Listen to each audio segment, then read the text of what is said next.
శ్రీమద్గురుభ్యో నమ. హరే రామ రామ రామ హరే హరే, హరే కృష్ణ కృష్ణ కృష్ణ హరే హరే. మనము మనస్సును ఇంద్రియాలను నియంత్రించుటకు యోగం అనే నిచ్చెన ద్వారా మనము మార్గంలో అష్టాంగ మార్గముల ద్వారా యోగి అయిన వాడు నిచ్చెనతో యోగ పద్ధతిని పోల్చి దాని ద్వారా ఎన్ని మెట్లు ఎక్కినా చివరకు మనము పైన ఉన్న కృష్ణుని యొక్క ధామమునే చేరవాలి అనే విషయాన్ని మనము తెలుసుకున్నాము. ఉద్ధరేదాత్మానాత్మానం సాధయేత్ ఆత్మైవ హ్యాత్మనో బంధురాత్మైవ రిపురాత్మనః.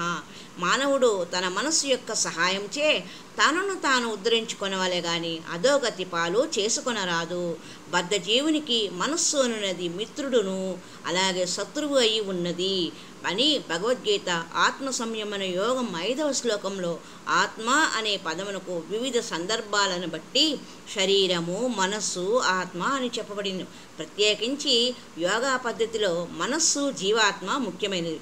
యోగ సాధనకు మనస్సు కేంద్రం కాబట్టి ఇక్కడ ఆత్మ కంటే మనస్సుగా చెప్పబడను. మనస్సును నియంత్రిస్తూ ఇంద్రియ భోగ వస్తువుల పట్ల గల ఆసక్తి నుండి దానిని పక్కకు మరలించుటయే యోగ సాధన లక్ష్యము.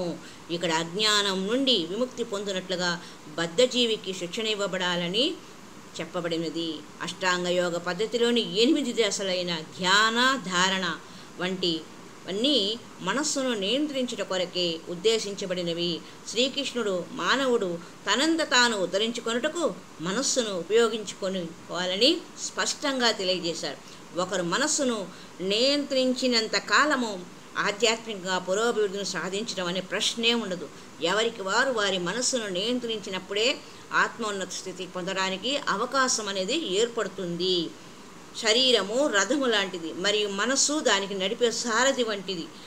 మనము శ్రీకృష్ణుని మందిరానికి తీసుకొని వెళ్ళు అన్నప్పుడు అది శ్రీకృష్ణుని మందిరాన్ని తీసుకొని వెళ్ళినప్పుడే మనము మన ఇంద్రియాలను మనం వశంలో ఉంచినట్లు అవుతుంది. లేదు అది చెప్పిన మాట వినలేదంటే మనము వెళ్ళలేము.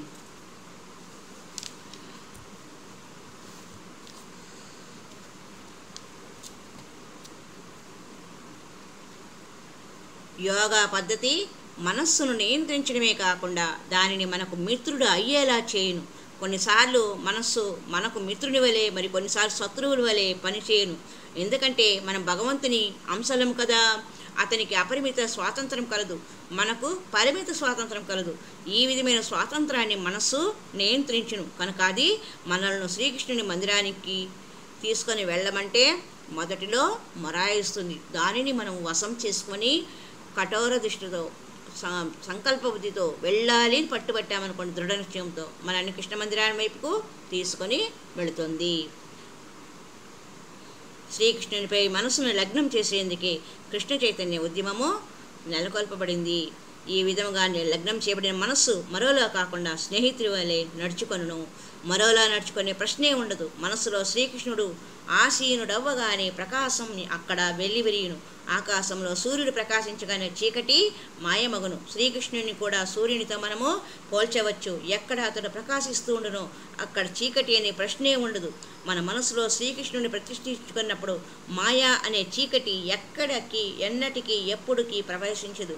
మనస్సును శ్రీకృష్ణునిపై స్థిరంగా నెలకొల్పటియే యోగం యొక్క పరిపూర్ణత. మనస్సు శ్రీకృష్ణునిపై స్థిరంగా నెలకొనినప్పుడు ఎలాంటి చెడును ప్రవేశింపనీయదు. మనస్సు దృఢమైనచో పతనానికి అవకాశం ఉండదు. మనస్సు బలంగా ఉన్నప్పుడే మనం కావలసిన చోటికి వెళ్ళగలము. మనస్సును భగవంతునిపై నుండి ప్రక్కకు మరలకు అవకాశము ఇక నియంత్రించడం కొరకే యోగా పద్ధతి, యోగా పదము, యోగా మార్గము ఉద్దేశించబడినది అన్న విషయం మనకు ఇప్పుడు స్పష్టమై ఉంటుంది.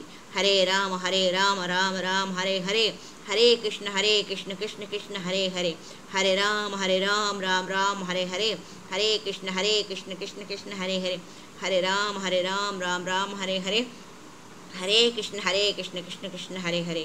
హరి ఓం తత్సత్.